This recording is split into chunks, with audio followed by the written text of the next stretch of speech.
भगत सिंह घर से निकले थे तब जाके स्वतंत्रता आई थी। राम प्रसाद बिस्मिल ने उद्घोष किया था तब जाके आज़ादी आई थी। बहुतों ने अपने प्राण दिए थे तब जाकर के ये देश आज इस स्थिति में पहुंचा है। हम भी घर से निकलते हैं तब जाके धर्म का कुछ प्रचार हो पाता है। आपको भी आपके बालकों को घर से निकालना पड़ेगा, धर्म के लिए खड़ा करना पड़ेगा। जब धर्म की बात आती है तो धर्म के लिए बोलिए। वैसे तो दिन रात बोलते हैं पर धर्म की बात आती है तो मौन हो जाते हैं। धर्म के लिए बोलिए, बोलना सीखिए, अपने बच्चों को आगे करिए, सिखाइए इनको छोटी छोटी सी चीजें। क्या है सनातन धर्म ये बताइए इनको। राम अनेकों विद्याओं को ग्रहण करके सिद्धाश्रम पहुंचे और जब सिद्धाश्रम पहुंचे उन्होंने यज्ञ की रक्षा की। 6 दिन तक यज्ञ की पहरेदारी की और 6वें दिन जब सुबाहु मारीच आए तो उन सबको समाप्त किया। मारीच को बिना फन का बाण मारकर दूर खदेड़ा और राम जी ने सिद्धाश्रम को सुरक्षित किया। और विश्वामित्र जी के कहने पर श्री राम जनकपुर की यात्रा के लिए तैयार हुए। और जब आगे गए तो गंगा जी में स्नान किया, भागीरथ जी की कथा सुनी, अपने पुरखों की जब यश गाथा सुनी तो गदगद हो गए। राम मेरे पुरखे ऐसे रहे।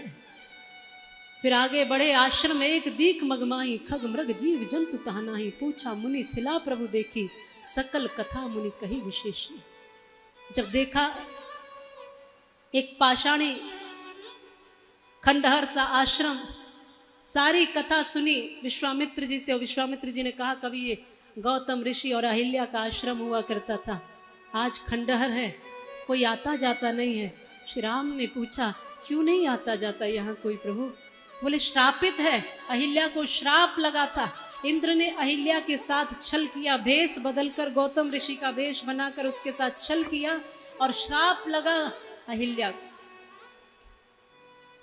केवल इंद्र को ही श्राप लगना चाहिए था ना, इंद्र की भूल थी तो इंद्र को कहना चाहिए था तुम कितने भी बड़े क्यों ना हो, गलती तुमने की है। लेकिन साथ में श्राप किसको दिया? अहिल्या को। अहिल्या की भूल क्या थी? कुछ भी नहीं।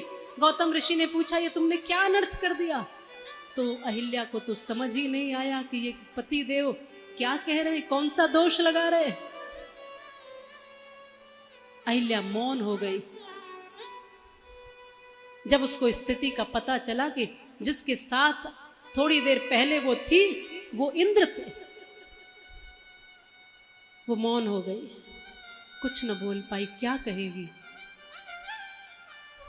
उसको कह दिया पाषाणी हो जाओ, मैं श्राप देता हूं, पाषाणी हो जाओ, पत्थर की हो जाओ।